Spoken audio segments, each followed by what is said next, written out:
each other as regulators move to strengthen oversight after a series of failures undermined confidence in the financial system. In particular, regional banks, which are more likely to face new rules, are trying to convince regulators to increase oversight of larger ones, which may have to cover a larger portion of the costs of bailouts. Meanwhile, members of Congress facing public anger over wealthy depositors being made whole are less amenable than ever to lobbying pitches for weaker regulation. The lack of a unified message, entrenched differences, and competing priorities mean that the financial sector is trying to sway the Federal Reserve, the Federal Deposit Insurance Corp., and Congress from multiple angles. That discord bodes poorly for the industry's ability to influence new rules that will roll out in the coming months, despite spending $122.9 million on lobbying over the past 2 years.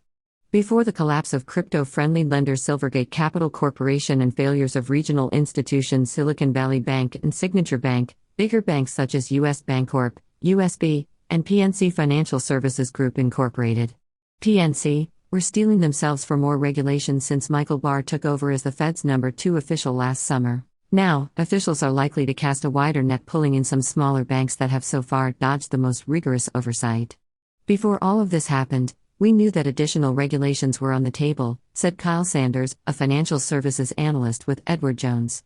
The events with SVB guarantee that there are regulations coming down the pike. March was one of the worst months for the financial sector in years, featuring 2 of the largest bank failures since the 2008 market collapse.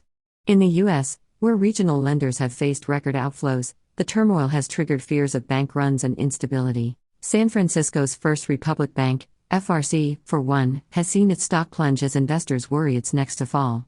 Meanwhile, in Europe, UBS Group AG, UBSG, bought embattled firm Credit Suisse Group AG, CSGN, in a forced sale.